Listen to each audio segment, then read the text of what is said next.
Hello दोस्त, नमस्कार। आज जो लुसेंट का दूसरा चैप्टर, प्राचीन इतिहास का पहला चैप्टर ये है, दूसरा वीडियो है। पहला वीडियो जो बताया हूँ मैं, उसमें वेद, चारों वेद के बारे में बताया, जो उसमें इम्पोर्टेंट क्वेश्चन आता है कंपटीशन में, उसको मैं बताया हूँ, नोट्स बनाया हूँ। जो अभी इस वीडियो जो नहीं देख पाए हैं, वो पिछला वीडियो में आप देख लीजिए। जो इम्पोर्टेंट क्वेश्चन है उसमें मिलेगा। क्वेश्चन जो बनता है निचोड़, वही मैं लिखाया हूँ, ज़्यादा फालतू चीज़ नहीं लिखाया हूँ। इसमें जो बचा है, इस वीडियो में जो बना रहा हूँ, वो वेदांग, पुराण और उपनिषद, ये इसको इसमें जो इम्पोर्टेंट क्वेश्चन बनता है वो चीज़ मैं इसमें बता रहा हूँ। उसके बाद फिर बताऊँगा जो विदेशी यात्री का जो यहाँ पे आया है, भारत में आया है, उसके बारे में बताऊँगा। तो वेद चार है, वो है ऋग्वेद, यजुर्वेद, सामवेद और अथर्ववेद। चार वेद है, वेदांग है छः। तो वेदांग जो है वो वेद को भली भांति पढ़ने के लिए ही वेदांग है। इसमें छः है, वेदांग छः है। तो इसमें क्वेश्चन ये बनता है, छः कौन कौन सा है? एक शिक्षा है, कल्प है, व्याकरण, निरुक्त, छंद, ज्योतिष। क्वेश्चन इसमें ये आया था कि इनमें से कौन सा वेदांग नहीं है। तो ये छः अगर जानकारी रहेगा, इसमें से अगर कोई दूसरा वर्ड डाल देगा, दूसरा शब्द दे देगा, तो हम लोग जानकारी रहेगा तो इसमें सही मार देंगे। ये वेदांग से ज़्यादा क्वेश्चन नहीं आता है कि वेदांग कितने हैं, ये आता है। और इसमें यही रहता है कि इनमें से कौन सा वेदांग नहीं है। तो उसके बाद है पुराण। पुराण है टोटल 18 पुराण है इसमें, जिनकी रचयिता है लोमहर्ष और उनके पुत्र उग्रसर्वा। पुराण के जो रचयिता है, ये क्वेश्चन आता है कि पुराण इसमें कितने हैं, पुराण कितने हैं। तो टोटल है 18। इनकी रचयिता कौन है, इनमें से इनकी रचयिता कौन है? जैसे चार लेखक का नाम दे दिया, तो लोमहर्ष और उग्रसर्वा, उनका पुत्र उग्रसर्वा भी है। दोनों चीज़ ध्यान में रखना है, लोमहर्ष और उनके पुत्र उग्रसर्वा। तो 18 पुराण में जो 5 पुराण है, वो है मत्स्य पुराण, वायु पुराण, विष्णु पुराण, ब्रह्मण पुराण और भागवत पुराण। ये 5 ऐसे पुराण है जिसमें राजाओं की वंशावली पाई जाती है। तो ये 5 इम्पोर्टेंट पुराण है 18 पुराण में से, याद रखना है इसको। मत्स्य पुराण, वायु पुराण, विष्णु पुराण, ब्रह्मण पुराण, भागवत पुराण, ये 5 जो इम्पोर्टेंट है। इसी में राजाओं की वंशावली पाई जाती है। जितना भी राजा है सबका इसी में मतलब इसका उल्लेख किया गया है।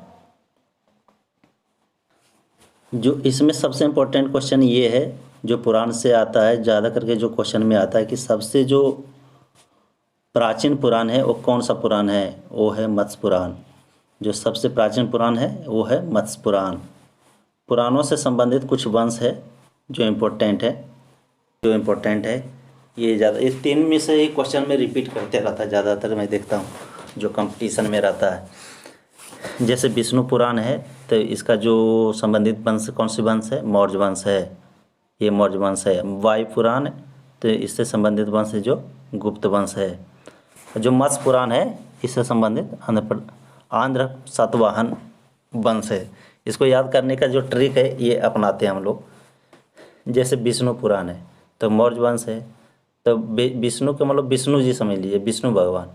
तो उनको जो मुकुट है जो मोर का है, मोर का पंख उसमें लगा हुआ है।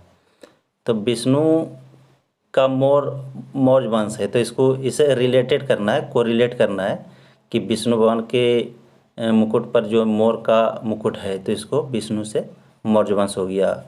जो वायु पुराण है, ये है गुप्त वंश। वायु पुराण जो है गुप्त वंश है। वायु क्या है हम लोग देख नहीं सकते हैं, हम लोग के जीवन के लिए बहुत ज़रूरी है वायु। तो वायु को हम देख नहीं सकते हैं, तो ये है हम लोग के, ये रंगहीन, एक्चुअली वायु क्या रंगहीन है, ये हम लोग के आसपास में ही रहता है। हम लोग गुप्त रूप से हम लोग के लिए लाभदायक है, गुप्त रूप से हम लोग के आसपास में रहता है। तो इसको गुप्त वंश से कोरिलेट करना है, इसको अपना मन से दिमाग में बनाना कि वायु मतलब हम लोग देख नहीं सकते हैं, गुप्त रूप से आता है मेरे पास में। तो वायु पुराण हो गया, एक गुप्त वंश से संबंधित हो गया। मत्स्य पुराण है, मत्स्य पुराण में भी इसको अपना मन से दिमाग में लगाना है, ट्रिक बनाना है कि मत्स्य का मतलब होता है मछली। आप मछली पालन, मत्स्य पुराण का मतलब समझ लो इसको, मछली पालन ये कौन करता है? जो 7 बहन है, एक 7 सिस्टर है, 7 बहन है, वो अंधा है। आंध्र 7 बहन जो है वो मत्स्य पुराण से संबंधित है। तो आंध्र 7 बहन एक वंश है जो मत्स्य पुराण से संबंधित है। तो इसको याद रखने की सबसे यही ट्रिक है जो हम लोग अपने से बनाते हैं मन ही मन, वो सही रहता है। दूसरे को ट्रिक बनाने से क्या होता है, उतना याद नहीं रहता, दिमाग से भूल जाते हैं। तो इसको दिमाग में ऐसे ही बनाना है अपना कि विष्णु पुराण, तो विष्णु भगवान के जो मुकुट है वो मोर का मुकुट है, तो मौर्य वंश हो गया। वायु पुराण है, वायु क्या है? हमारे आसपास में गुप्त रूप से रहता है, तो गुप्त वंश से हो गया। और जो मत्स्य पुराण है मतलब मछली पालना, मत्स्य मतलब मछली पालना, तो मत्स्य पुराण हो गया कि वो अंधी 7 बहन है, वो मछली पालती है। तो मत्स्य पुराण आंध्र 7 बहन वंश से संबंधित है। ये जो कुछ ग्रंथ है जो कर्मानुसार है, इसको याद रखना। जैसे कि वेद है, वेद के बाद फिर ब्राह्मण आ गया, ब्राह्मण, फिर अरण्यक आ गया, और उसके बाद उपनिषद आ गया। ये जो ग्रंथ है ये कर्मानुसार है। पहले इसमें से क्वेश्चन में दे देगा अल्टरनेट, कभी ब्राह्मण अरण्यक उपनिषद दे देगा, कभी वेद ब्राह्मण अरण्यक उपनिषद, मतलब ऐसे ऐसे करके 4 ऑप्शन दे देगा। तो कर्मानुसार कौन सा सही है? तो इसमें पहले वेद, ब्राह्मण, अरण्यक, उपनिषद। इसमें से ये है सूत्रों में सबसे प्राचीन सूत्र है, ये वाला भी याद रखना है। सूत्रों में जो सबसे प्राचीन सूत्र है वो गौतम धर्म सूत्र है। ये इसका क्वेश्चन बनता है एक्चुअली, इसलिए मैं इसका नोट्स में लिखा दिया हूँ कि सूत्रों में सबसे प्राचीन सूत्र है वो गौतम धर्म सूत्र है। राजा के शासन के साथ साथ कृषि संबंधी विवरण जो मिलता है किस पुराण में मिलता है? वो अग्नि पुराण में मिलता है। अग्नि पुराण में, ये भी इम्पोर्टेंट है। ये कुछ हाईलाइटेड है जिसको मैं नोट किया। जो क्वेश्चन लूसेंट में जो पुराण से है, उपनिषद से है और वेदांत से, ये छूटेगा नहीं, इसलिए ये क्वेश्चन को मैं इसको लिख दिया हूँ कि इससे जो क्वेश्चन आएगा ये नहीं छूटने वाला है। राजा के शासन के साथ साथ कृषि से संबंधित विवरण जो मिलता है किस पुराण से मिलता है? अग्नि पुराण से मिलता है। अब है उपनिषद। उपनिषद है टोटल 108 उपनिषद है। उपनिषद को है वेदांत कहा जाता है। उपनिषद को क्या है? वेदांत कहा जाता है। उपनिषद को ही वेदांत कहा जाता है। तो उपनिषद की जो रचनाएं हैं वो ज्ञान मार्गी रचनाएं हैं। उपनिषद का जो रचनाएं हैं ज्ञान मार्गी रचनाएं हैं। और उपनिषद का जो अर्थ होता है, उसका अर्थ होता है गुरुओं के समीप निष्ठापूर्वक बैठना। 108 उपनिषद में जो 12 ऐसा उपनिषद है जो प्रामाणिक एवं प्राचीन है। ये जो मात्र है 12 ही है जो प्रामाणिक और प्राचीन है। भारत का जो राष्ट्रीय आदर्श वाक्य है वो सत्यमेव जयते, वो मुंडकोपनिषद से लिया गया है।